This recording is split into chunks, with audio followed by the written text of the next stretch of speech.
অঞ্চলে বন্যা পরিস্থিতির অবনতি, পানিবন্দী 16 লাখ মানুষ, নতুন করে প্লাবিত হবিগঞ্জের নিম্নাঞ্চল। আওয়ামী লীগের 75 বছর পূর্তিতে মাসব্যাপী কর্মসূচি, রাজধানীতে আনন্দ শোভাযাত্রা, সোহরাওয়ার্দীতে আলোচনা সভা, দেশীয় বর্ণাঢ্য আয়োজন। চামড়ার দাম নিয়ে হতাশ দেশের মৌসুমী ব্যবসায়ীরা, ভারতে চামড়া পাচারের শঙ্কা, সীমান্তে সতর্ক অবস্থানে বিজিবি। নগরবাসীর জন্য এখনও নিশ্চিত হয়নি মানসম্মত নাগরিক সেবা, অনেক এলাকায় রয়েছে গ্যাস সংকট। এবং অতিরিক্ত মাংস ভোজনে দেখা দিতে পারে ভয়ানক স্বাস্থ্য ঝুঁকি, পরিমিত খাওয়ার পাশাপাশি রান্নাতেও সচেতন হওয়ার পরামর্শ চিকিৎসকদের। দেখছিলেন শিরোনাম সংবাদ সকালে, সঙ্গে আছি আমি লিনি আফরোজ। এবারে বিস্তারিত। সিলেট অঞ্চলে বন্যা পরিস্থিতির আরও অবনতি হয়েছে, পাহাড়ি ঢলে তলিয়েছে 4 জেলা। এ অঞ্চলে পানিবন্দী অন্তত 16 লাখ মানুষ। সিলেট নগর সহ জেলার 13 উপজেলায় পানিবন্দী হয়েছেন অন্তত 13 লাখ মানুষ।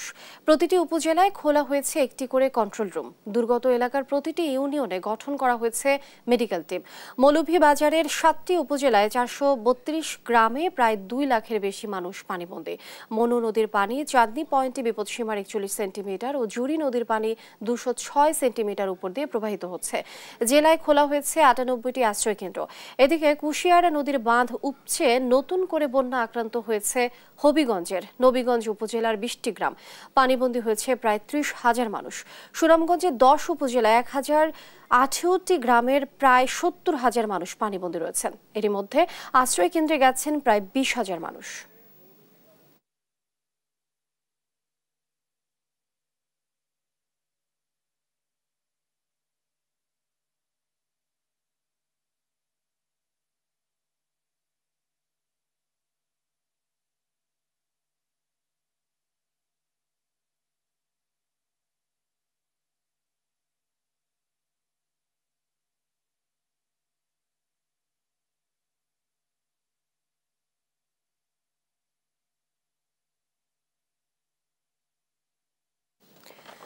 দর্শক, বন্যা পরিস্থিতি নিয়ে বিস্তারিত জানাতে সুনামগঞ্জ, মৌলভীবাজার ও হবিগঞ্জ থেকে যুক্ত হচ্ছেন সহকর্মী মেহেদি হাসান, সালে এলাহি কুটির ও আমির হামজা। আমরা প্রথমে চলে যাচ্ছি সুনামগঞ্জে, সেখানে সহকর্মী রয়েছেন মেহেদি। মেহেদি, আপনার কাছে জানতে চাইবো, 16 লাখ মানুষ তো পানিবন্দী, সুপেয় পানির সংকট হচ্ছে কিনা, কি অবস্থা সেখানকার, বিস্তারিত জানাবেন। দেখুন, এখন সুনামগঞ্জের নদীর পানি অনেকটাই কমেছে। গত 24 ঘন্টায় প্রায় 17 সেন্টিমিটার পানি কমে বর্তমানে বিপদসীমার 23 সেন্টিমিটার উপর দিয়ে পানি প্রবাহিত হচ্ছে। গতকাল 40 সেন্টিমিটার উপর দিয়ে প্রবাহিত হয়েছিল।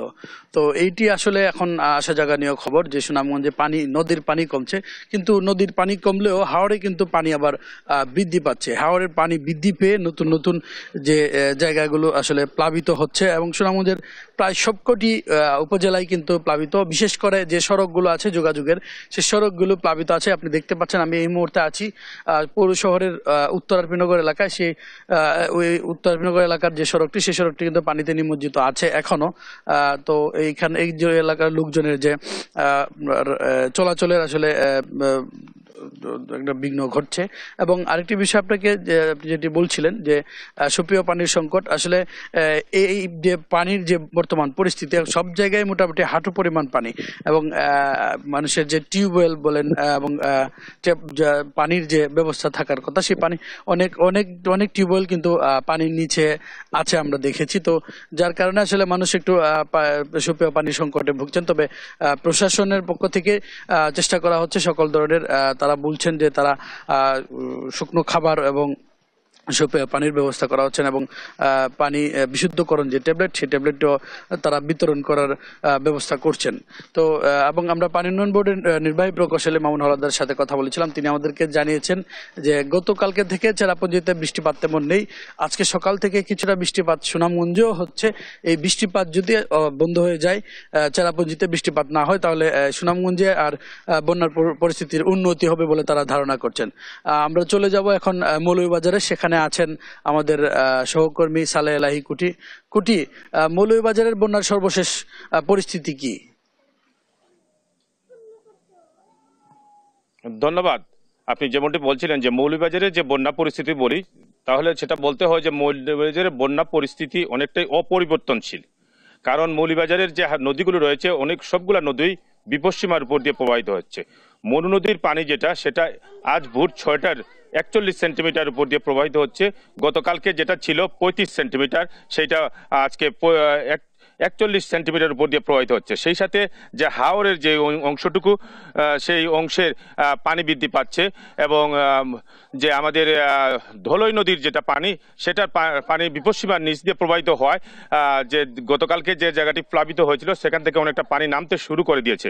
আমি আপনাকে একটা বিষয় জানাতে চাই যেটি হচ্ছে যে মৌলভীবাজারে ইতিমধ্যে 47টি ইউনিয়নের প্রায় 474টি গ্রাম প্লাবিত হয়েছে এবং 2,81,000 মানুষ ইতিমধ্যেই বন্যা কবলিত হয়েছেন এবং জেলা প্রশাসন সূত্রে জানা গেছে যে 204টি আশ্রয় কেন্দ্র খোলা হয়েছে এবং এই আশ্রয় কেন্দ্রে প্রায় 1,513টি পরিবার এখানে উঠেছে। আমি আপনাকে দেখাতে চাই যে আমাদের এই যারা বানবাসী মানুষ তারা যে রাস্তার পাশে ঘর করে তারা এখানে বসবাস শুরু করেছেন ইতিমধ্যেই এবং এই জায়গায় তাদের বসবাস শুরু করেছেন এবং জেলা প্রশাসন সূত্রে জানা গেছে যে 70টি মেডিকেল টিম তাদের যে বন্যা কালীন যে চিকিৎসা সেবা সেটা প্রদান করে যাচ্ছেন এবং জেলা প্রশাসনের পক্ষ থেকে শুকনো খাবার এবং নগদ ত্রাণ সামগ্রী প্রদান করা হচ্ছে।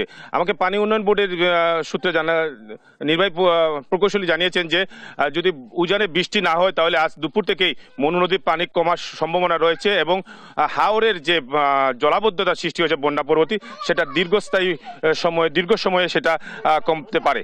এবং মৌলভীবাজারে যদি সার্বিক বন্যা পরিস্থিতি বলা যায়, সকালের দিকে বৃষ্টি ছিল, এখন এবং বৃষ্টি নেই।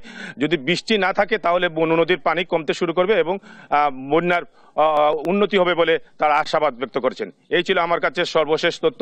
আমি এখন চলে যাব আমাদের সহকর্মী হবিগঞ্জের আমির হামজার কাছে। আমির হামজা, আপনার এলাকার সর্বশেষ বন্যা পরিস্থিতি আমাদেরকে জানান।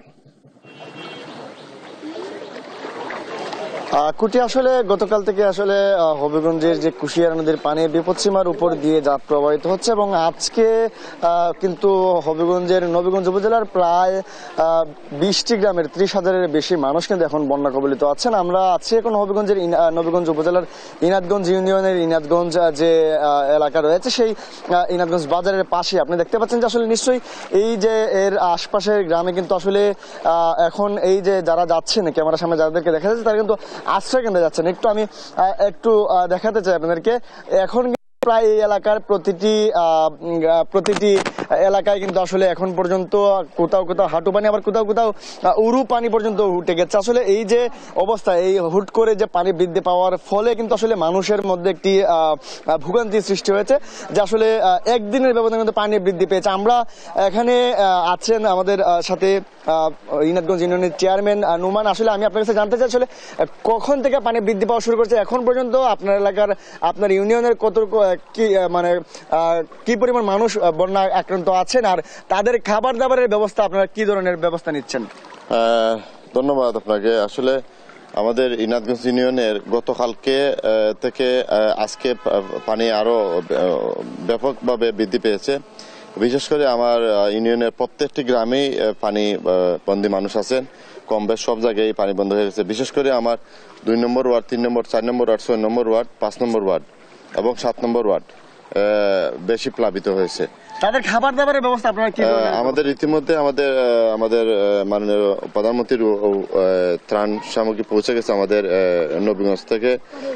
কিছুক্ষণের ভিতরে, ঘন্টা 2-এর ভিতরে আমাদের পরিষদে আসবে। আমরা প্রথম যে ব্যবস্থা নিতেছে, আমাদের এমপি মহোদয় আসতেছেন, আমাদের ডিসি মহোদয় আসতেছেন পরিদর্শনে। তো আমাদের প্রথম কার্যক্রম শুরু হবে আজকে থেকে। মানুষদেরকে আমরা ত্রাণ দেওয়া শুরু করব। পরবর্তী পদক্ষেপ যখনই আসবে আমরা ধন্যবাদ আপনাকে। দর্শক, আসলে আপনি শুনছিলেন যে তিনি বলছিলেন যে তাদেরকে যারা বন্যা কবলিত হচ্ছেন তাদেরকে খাবার দাবার ব্যবস্থা করা হচ্ছে ইতিমধ্যেই এবং যে পরবর্তীতে যে পদক্ষেপ নিতে হয় সেটা আসলে প্রশাসন এবং স্থানীয় সাংসদ মিলে আসলে তারা সেই পদক্ষেপটি নেবেন। তো আমাদের কাছে এখন পর্যন্ত এই তথ্যই আছে। আমরা আপনাদের এই দেশ টিভির দর্শকদের পরবর্তীতে আবারও যে আপডেট জানিয়ে যাওয়ার চেষ্টা করব। অসংখ্য ধন্যবাদ আপনাদের তিনজনকে আমাদের সঙ্গে যুক্ত হবার জন্য। দর্শক, সুনামগঞ্জ, মৌলভীবাজার ও হবিগঞ্জ থেকে সহকর্মীরা জানাচ্ছিলেন সেখানকার বন্যা পরিস্থিতির খবরাখবর। প্রতিষ্ঠার ৭৫ বছর পূর্তিতে দেশজুড়ে বর্ণাঢ্য আয়োজন করতে যাচ্ছে আওয়ামী লীগ। কেন্দ্রীয়ভাবে রাজধানীতে হবে আনন্দ শোভাযাত্রা, সোহরাওয়ার্দী উদ্যানে হবে আলোচনা সভা। একইভাবে সারা দেশে দলের বিভিন্ন পর্যায়ের ইউনিটে মাসব্যাপী কর্মসূচি থাকবে। নেতারা বলছেন, ঐতিহ্য, সংগ্রাম আর অর্জনের ধারাবাহিকতায় আওয়ামী লীগের প্লাটিনাম জয়ন্তীতে সভাপতি শেখ হাসিনা উন্নত, সমৃদ্ধ, স্মার্ট বাংলাদেশের স্বপ্ন পূরণের দিক নির্দেশনা দেবেন। জয় যাদবের রিপোর্ট। 23 জুন দেশের ঐতিহ্যবাহী রাজনৈতিক দল আওয়ামী লীগের ৭৫ বছর পূর্তি। দলের প্লাটিনাম জয়ন্তী উদযাপনে ব্যাপক কর্মসূচি নেওয়া হয়েছে।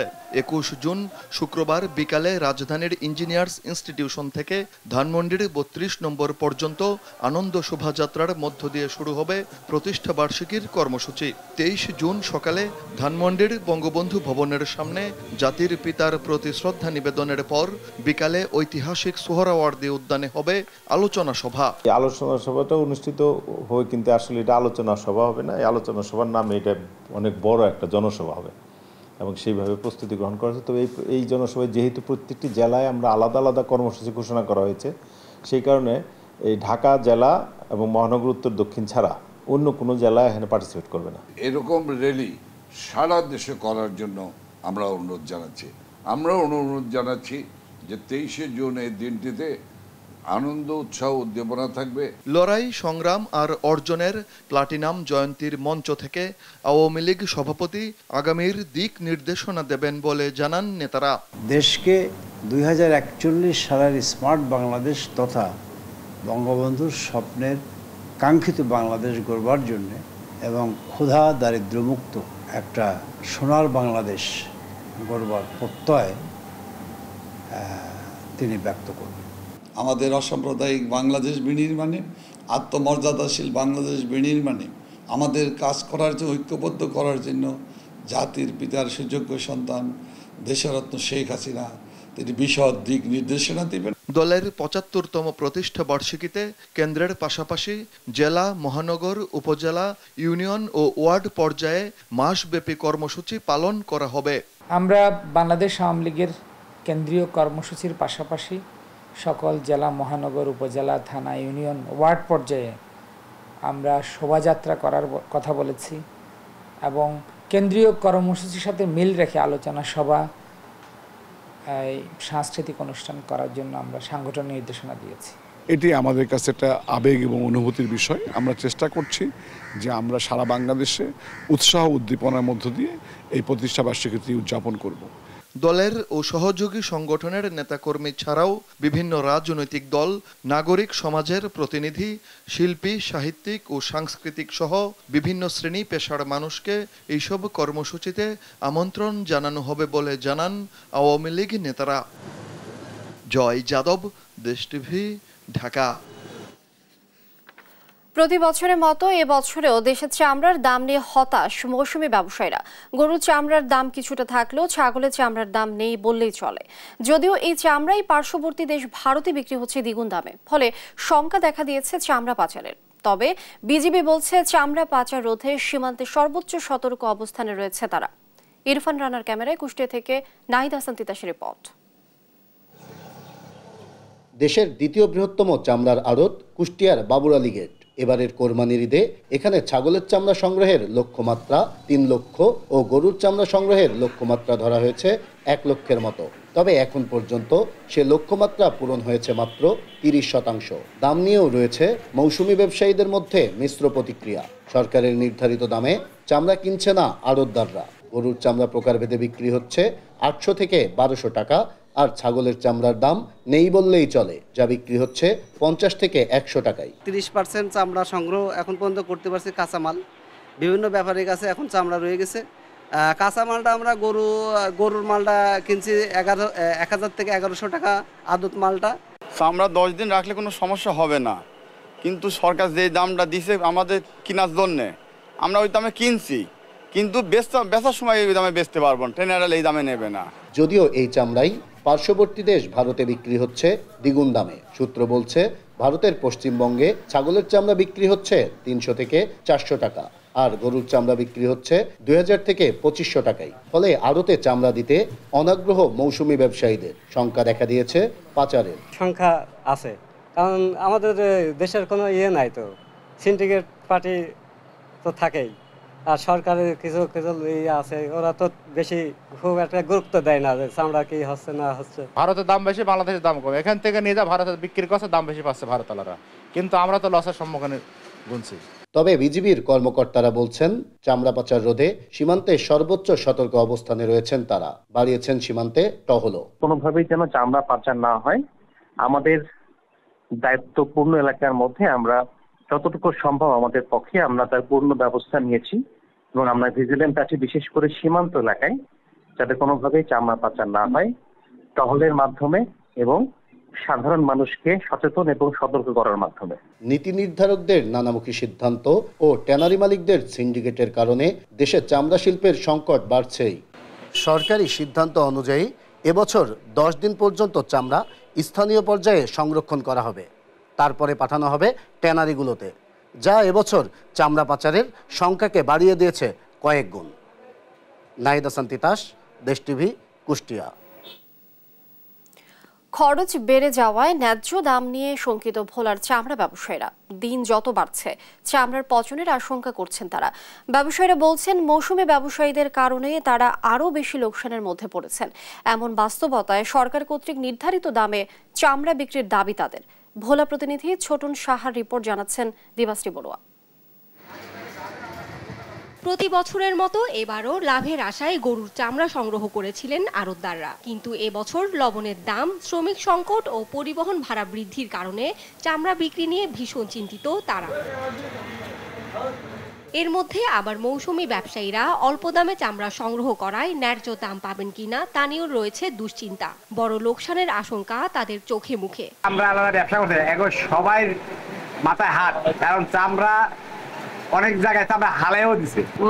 যদি মাছ বিক্রি করতে না পারি আমাদের কষ্ট আর বাইরে যাবে, লবণ দিতে হবে, চামড়া পচার সম্ভাবনা আছে, আবার চর্মি খরচ বাইরে যাবে, সব দিকে আমাদের সমস্যা আছে। বছর গভর্নমেন্ট যে রেট ভেন্ডার যে নির্ধারণ করে ওই হিসাব করে আমরা চামড়া কিনছি, তো এই হিসাবে দেখা যায় রেট এবার বেশি গেছে অনেক, বুঝছেন। এখন সরকার যদি নির্ধারিত রেটের মূল্য নিচে আমাদের দাম দেয় তাহলে আমরা লোকসানে পড়ব। দিন যত বাড়ছে চামড়া সংগ্রহের খরচও বাড়ছে। এমন বাস্তবতায় সরকার কর্তৃক নির্ধারিত দামে চামড়া বিক্রির দাবি ব্যবসায়ীদের। আমাদের হাতে যে টোটাল খরচটা আসছে সেইভাবে আমরা ঢাকা নিয়ে এই মাল ওই দামে বিক্রি করতে পারবো কিনা বা আমরা লাভবান হতে পারবো কিনা এটা নিয়ে আমরা খুব সংশয়ে আছি। এই বছর জেলায় 1 লাখ গরু ও ছাগল কোরবানি হয়েছে। ভোলা থেকে সংগ্রহ করা এসব চামড়া সরাসরি যায় ঢাকার আড়তে। নিউজ ডেস্ক, দেশ টিভি। দেশের মুসলমান ধর্মাবলম্বীদের মধ্যে বিরাজ করছে ঈদুল আজহার আমেজ। প্রতিটি ঘরে চলছে দিনরাত মাংস ভোজন। তবে অল্প সময় বিরামহীন মাংস ভোজনে দেখা দিতে পারে ভয়ানক স্বাস্থ্য ঝুঁকি। চিকিৎসকরা বলছেন এই সময় পরিমিত মাংস খাওয়ার পাশাপাশি মাংস রান্নায়ও সচেতন হতে হবে। শাহিদুজ্জামান সাকিবের প্রতিবেদন। মুসলমান ধর্মাবলম্বীদের সবচেয়ে বড় উৎসবের একটি ঈদুল আজহা। কুরবানির ঈদ হওয়ায় এ সময় খাবার দাবারের প্রধান অনুষঙ্গ হয়ে ওঠে মাংস। বিরামহীন মাংস ভোজন চলে অন্তত 5-7 দিন। তবে অল্প সময়ে এত বেশি মাংস খাওয়ায় দেখা দিতে পারে ভয়ানক স্বাস্থ্য ঝুঁকি। অতিরিক্ত মাংস ভোজনে কোষ্ঠকাঠিন্য, গ্যাস্ট্রিক, ডায়রিয়া, হার্ট অ্যাটাক সহ নানাবিধ সমস্যা দেখা দিতে পারে বলে মনে করেন চিকিৎসকরা। কখনোই প্রয়োজনের অতিরিক্ত মাংস খাওয়া উচিত না। এতে সমূহ ক্ষতি হতে পারে। একটি হচ্ছে প্রয়োজনের তুলনায় শরীরে ক্যালোরি বা পুষ্টির পরিমাণ বেড়ে গেলে এটি শরীরের ওজন বৃদ্ধিতে সহায়ক হবে। অন্যদিকে যারা নানা জাতীয় রোগে আক্রান্ত, যেমন ডায়াবেটিস মেলাইটাস বা উচ্চ রক্তচাপ, তাদের জন্য এটি কিন্তু সমস্যা তৈরি করবে। বেশি মাংস খাওয়ার কারণে পেটের হজম করার প্রক্রিয়াটা গণ্ডগোল দেখা দিতে পারে, সেখানে পাতলা পায়খানা, বমি সেটি হতে পারে। অনেকে অতিরিক্ত মাংস খাওয়ার পরে গিয়ে শুয়ে পড়ে। শুয়ে পড়লে যেটি হয়, পাকস্থলী উপর দিকে উঠে হৃৎপিণ্ডের উপরে চাপ দেয়, ফলে হার্টের অস্বস্তি বা হার্টের অ্যাটাক হতে পারে। গরু খাসি খারাপ সবাই আমরা জানি, কিন্তু অতিরিক্ত শর্করা যেমন চায়, চিনি, মিষ্টি বাদ দিতে হবে, ভাতটা কমিয়ে আনতে হবে। এটুকু করা গেলে লিভার ভালো থাকবে, হার্ট, ব্রেন, কিডনি সব ভালো থাকবে। পুষ্টিবিদরা বলছেন একজন সুস্থ স্বাভাবিক মানুষের দিনে সর্বোচ্চ 80 থেকে 100 গ্রাম মাংসের বেশি খাওয়া উচিত নয়। সুস্থ স্বাভাবিক মহিলাদের ক্ষেত্রে 46 গ্রাম আর পুরুষের ক্ষেত্রে 56 গ্রাম পরিমাণ মাংস সে ইনটেক করতে পারবে। তো এর বাইরে বা এর বেশি যখন খাওয়া হয় তখন দেখা যায় যে এখান থেকে তার নানা রকমের প্রবলেম সে ফেস করবে। বিফটা বা খাসির মাংস আমরা যখন গ্রহণ করব তার সাথে সাথে যেমন ভেজিটেবলস সালাদ নিতে পারি, তো এইগুলো যদি আমরা অ্যাড করে খাই তাহলে এটা ইনটেকটা আমাদের পরিমাণটা কমে যাচ্ছে। বিফ হোক বা খাসির মাংস হোক আমরা যখন কাটবো তখন মানে সাইজটা হবে অনেক ছোট, এবং যেই চর্বি অংশটা আমরা দেখতে পাই চোখে ভিজুয়াল, সেটা আমরা কেটে ফেলে দিব। এ বিষয়ে কিডনি ও হার্টের রোগীদের সর্বোচ্চ সতর্কতার পরামর্শ এ বিশেষজ্ঞের। পারেন যারা তরুণ, ইয়াং, কোনো রোগ ব্যাধি নাই, সুস্থ মানুষ, তারা একটু বেশি খেতে পারেন। তো পরিমাণটা বজায় রাখতে হবে। যতই খেতে চান, পাকস্থলী স্টমাকের তো একটা ক্যাপাসিটি আছে। বেশি খেয়ে পরে আবার পাতলা পায়খানা হয়, বমি না হয়, বদহজম না, এগুলো হলে তো অসুবিধা হবে। তবে যারা রোগী তাদের কিন্তু একটু রহস্যই খেতে হবে। যেমন ধরেন হাই ব্লাড প্রেশার রোগী, ডায়াবেটিসের রোগী, তা তো ইচ্ছা করে অনেক কিছু খেতে পারবেন না। মাংস কম খাওয়ার পাশাপাশি সঠিক উপায়ে মাংস রান্নারও পরামর্শ বিশেষজ্ঞদের। অতি ভোজনটা কোনো ক্রমে এটা শরীরের জন্য ভালো না। শাহেদুজ্জামান সাকিব, দেশ টিভি, ঢাকা। সংবাদ সকালে আরো থাকছে। বেহাল লালমনিরহাটের বুড়িমারি স্থলবন্দর সংলগ্ন সড়ক বারবার মেরামত করলেও টিকে না বেশি দিন নিম্নমানের সামগ্রী ব্যবহারের অভিযোগ। এবার দেশ টিভির নিয়মিত আয়োজন জনদুর্ভোগের খবর।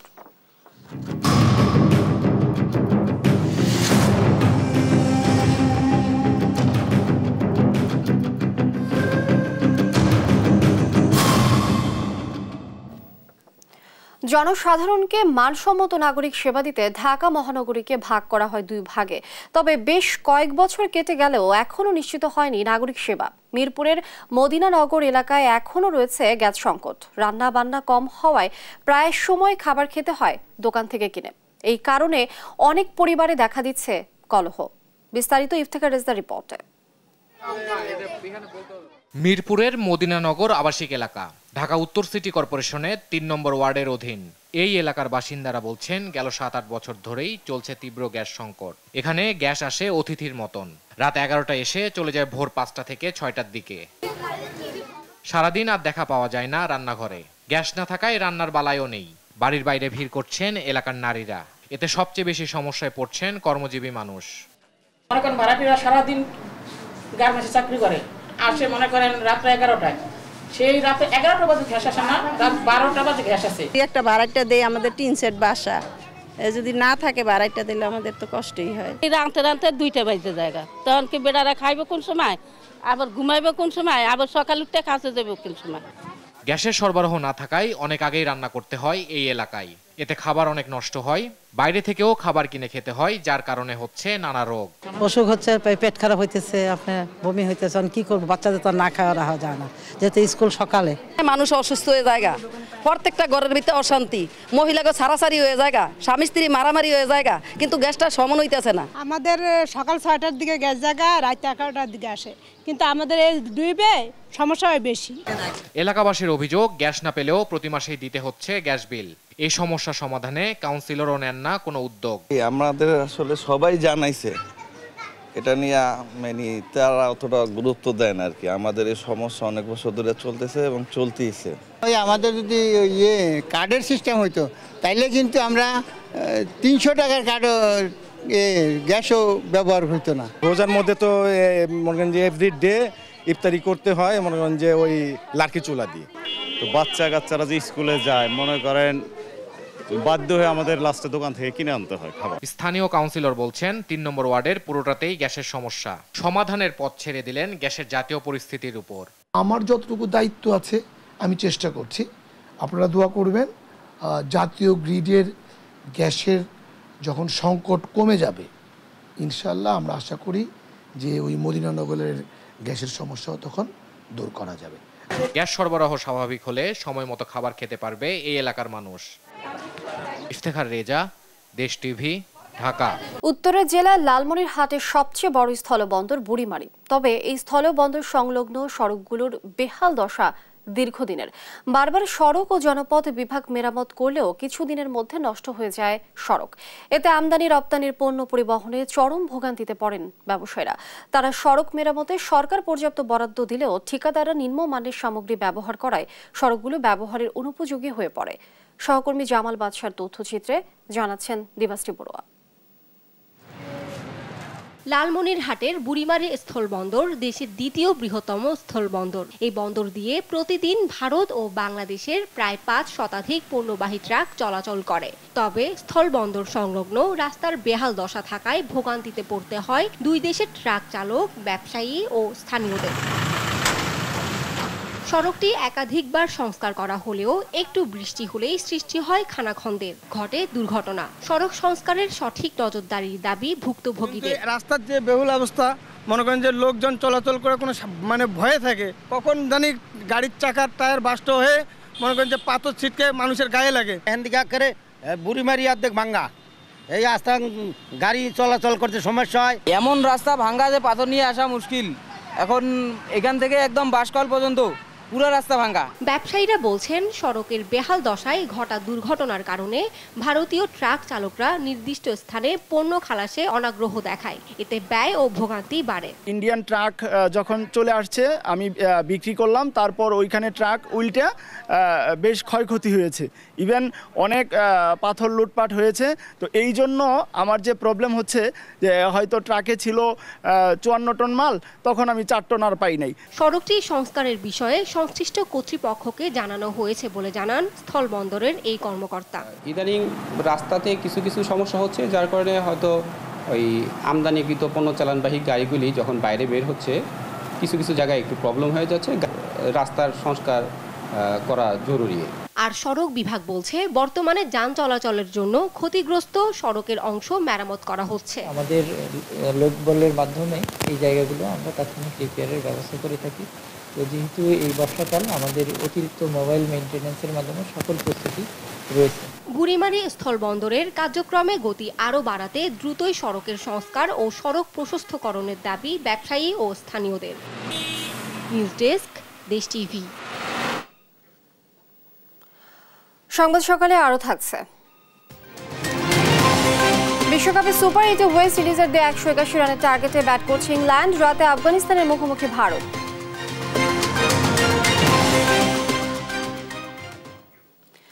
সবজির বাজার দর জানাতে ময়মনসিংহ থেকে যুক্ত হচ্ছেন সহকর্মী ইলিয়াস আহমেদ। ইলিয়াস, আপনি নিশ্চয়ই শুনতে পাচ্ছেন, সবকিছুর দামই তো ঊর্ধ্বমুখী। এখন ঈদের পর সবজির বাজারে কি অবস্থা দেখছেন এবং আবারও দাম বেড়েছে কিনা? বাজারে ক্রেতা কম, সবজি প্রচুর থাকলেও দাম কিছুটা চড়া রয়েছে। অর্থাৎ আমি এখন রয়েছি ময়মনসিংহের সবচেয়ে বড় কাঁচা বাজার মেট্রো বাজারে রয়েছি। সকাল থেকে আমরা দেখেছি যে ব্যবসায়ীরা সবজির পসরা সাজিয়ে বসে থাকলেও ক্রেতার দেখা কিন্তু তারা একেবারেই পাচ্ছেন না। অর্থাৎ ঈদের পরবর্তী সময়ে কিন্তু বাজারে ক্রেতা বিক্রেতাদের যে সমাগম প্রতিনিয়ত হয়ে থাকে সেটি কিন্তু এখনো হয়নি। অর্থাৎ এই বাজারে আজকে টমেটো বিক্রি হচ্ছে 120 থেকে 140 টাকা কেজি দরে, কার্টুন বিক্রি হচ্ছে 50 থেকে 60 টাকা কেজি দরে এবং বেগুন বিক্রি হচ্ছে 110 থেকে 120 টাকা কেজি দরে, পটল বিক্রি হচ্ছে 60 থেকে 70 টাকা কেজি দরে এবং শসা বিক্রি হচ্ছে 80 থেকে 90 টাকা কেজি দরে। অর্থাৎ সবজির দাম কিছুটা বৃদ্ধি পেয়েছে ঈদের পর, যদিও বিক্রেতারা নেই এবং দু একজন যদিও বিক্রেতারা থাকলেও ক্রেতার সংখ্যা কিন্তু একেবারেই কম এবং আমরা দু একজন ক্রেতার সঙ্গে কথা বলেছিলাম, তারা বলছেন যে সবজির দাম কিছুটা চড়া রয়েছে এবং মাছ মাংসের দাম কিন্তু অপরিবর্তিত রয়েছে। অর্থাৎ আজকের বাজারে ব্রয়লার মুরগি বিক্রি হচ্ছে 180 টাকা কেজি দরে এবং সোনালী কক মুরগি যেটি রয়েছে এটি বিক্রি হচ্ছে 340 টাকা কেজি দরে, দেশি মুরগি বিক্রি হচ্ছে 650 টাকা কেজি দরে। এছাড়াও গরু এবং খাসির মাংস কিন্তু দাম অপরিবর্তিত রয়েছে। অর্থাৎ গরুর মাংস বিক্রি হচ্ছে 780 টাকা কেজি দরে এবং খাসির মাংস বিক্রি হচ্ছে 1100 টাকা কেজি দরে। ঈদের আগেও যে দাম ছিল ঈদের পরবর্তী সময়ে কিন্তু সেই দামে বিক্রি হচ্ছে। অর্থাৎ বিক্রেতারা বলছেন যে প্রচুর পরিমাণ সবজি আমদানি থাকলেও তারা কিন্তু ক্রেতার খরায় কিন্তু তারা ভুগছেন। অর্থাৎ তারা বলছেন যে সবজির দাম কিছুটা চড়া থাকলেও তারা কিন্তু তাদের যে ক্রেতা সেই প্রত্যাশা অনুযায়ী ক্রেতা কিন্তু পাচ্ছেন না। অর্থাৎ ঈদের ছুটি কাটিয়ে এখনো পর্যন্ত শহরে কিন্তু মানুষ আসেনি, সেই জন্যই কিন্তু সবজির বাজারে ক্রেতা সমাগম কিছুটা কম রয়েছে। রয়েছে এবং সবজির বাজারও কিন্তু চড়া রয়েছে। অর্থাৎ বলা যায় যে ঈদের পরবর্তী সময়ে কিন্তু সবজির বাজারে যে কিছুটা অস্থিরতা এবং দামের যে বৃদ্ধি সেটি কিন্তু আমরা লক্ষ্য করেছি। এছাড়াও যে অন্যান্য নিত্য প্রয়োজনীয় পণ্যের দামেও কিন্তু অপরিবর্তিত রয়েছে এবং দু একজন ক্রেতার সঙ্গেও আমরা কথা বলেছিলাম। তারা বলছেন যে সবজির বাজার যদি নিয়ন্ত্রণে না রাখা হয় তাহলে তাদের যে আয় ব্যয়ের হিসেব কিন্তু তারা বাজারে এসে কোনোভাবে মিলাতে পারবেন না। এই ছিল আমার কাছে ময়মনসিংহ থেকে নিত্য প্রয়োজনীয় বাজার থেকে সর্বশেষ তথ্য। ইলিয়াস, অসংখ্য ধন্যবাদ আপনাকে। দর্শক, ঈদের পর সবজির বাজারের অবস্থা সম্পর্কে জানছিলাম সহকর্মী ইলিয়াসের কাছ থেকে।